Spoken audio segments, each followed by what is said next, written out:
এই বাজেটে নিত্য প্রয়োজনীয় মানুষের প্রয়োজনীয় অনেক দ্রব্যের উপরে ট্যাক্স কমে দিল, চাল ডাল সব যেটা মানুষজন খেতে পারে, বাঁচতে পারে।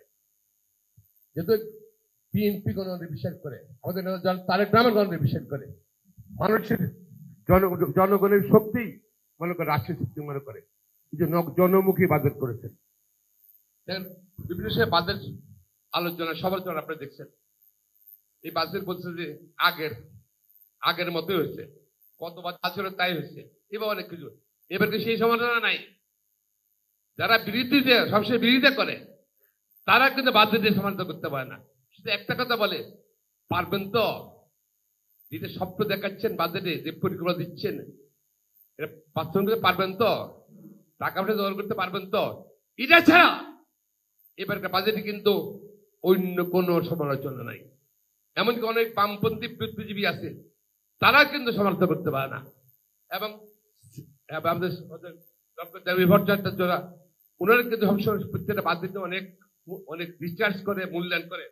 ওনারা কিন্তু বাজেট নিয়ে সমালোচনা বলে, পারবে তো সরকার? চ্যালেঞ্জ এটা। মানে সরকার, এবং এখানে দেখেন এটা একটা গণমুখী বাজেট। জনগণ কর্তৃক নির্বাচিত সরকার জনগণের জন্যই এই বাজেটটা প্রণয়ন করেছে। ইনশাল্লাহ আমরা বলতে চাই, আমাদের মাননীয় প্রধানমন্ত্রী অনেক অভিজ্ঞতা, নিজে রাজনৈতিক পরিবার, মা দেশের রাষ্ট্রপতি ছিলেন শহীদ প্রেসিডেন্ট জিয়া রহমান, স্বাধীনতা ঘোষক। বাবা রাষ্ট্রপতি ছিলেন শহীদ প্রেসিডেন্ট জিয়া রহমান, মা ছিলেন দেশের প্রধানমন্ত্রী। শুধু কি তাই, দীর্ঘদিন জীবনে আন্দোলন সংগ্রাম করছে জনগণের মানুষের জন্য।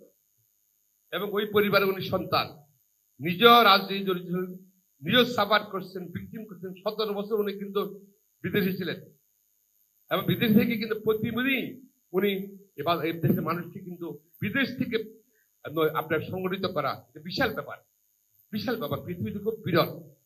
এবং প্রতিদিনই ওনার মিটিং ছিল, কোন না কোনো ভার্চুয়ালি মিটিং ছিল গত 17 বছর। এবং দেখেন, উনি আসার পর, দেশে আসার পর লক্ষ লক্ষ মানুষ হয়েছে। উনি বলছেন, আই হ্যাভ এ প্ল্যান। উনি প্ল্যান অনেকে বিশ্বাস করতে পারছিল না। তারপর সে কি প্ল্যান নিয়ে আসছে, তার প্ল্যানের মধ্যে এবার মানুষ বুঝতে পেরেছে এই বাজেটে এলো তার প্ল্যানের কিছুটা অংশ গেছে। ইনশাল্লাহ পর্যায়ক্রমে আরো অনেক কিছু আসবে। উনি চায়, বিএনপি সরকার চায়, বর্তমান যে অবস্থা দেশে চলছে, অর্থনৈতিক অবস্থা, এটা চলতে পারে না।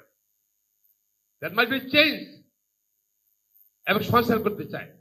এই সংস্কারের জন্য উনি কিন্তু এই বাজেট ঘোষণা করেছেন এবং সরকার পরিচালনা করছেন। আমরা দোয়া করেন যেন ইনশাল্লাহ আমরা এই কার্যক্রম অব্যাহত রাখতে পারি। পাশাপাশি যারা আইনজীবী আছেন, আমি যারা আছেন, এই কাজ করেছেন, ইউ আর ন্যাচারাল লিডার।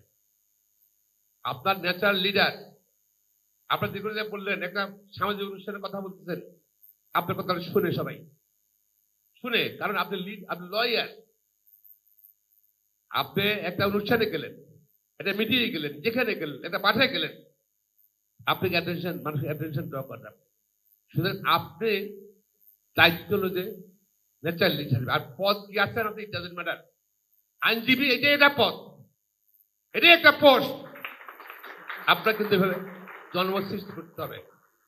এবং সরকারের যে চিন্তা চেতনা, সরকার যে বাজেট বলেন, সরকার যে কর্মসূচি বলেন, খালগণের কর্মসূচি, সে সরকারের কি করছে এগুলোকে ব্যাখ্যা দিতে হবে জনগণের কাছে। ব্যাখ্যা দিতে জনমত ঠিক থাকবে।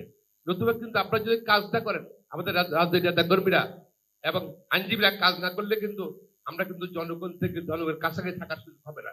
জনগণের খুবই থাকতে হলে মাধ্যমটা কি? আমি ধর মাননীয় প্রধানমন্ত্রী, মাননীয় মন্ত্রী কি প্রতিদিন মানুষের কাছে যেতে পারবে?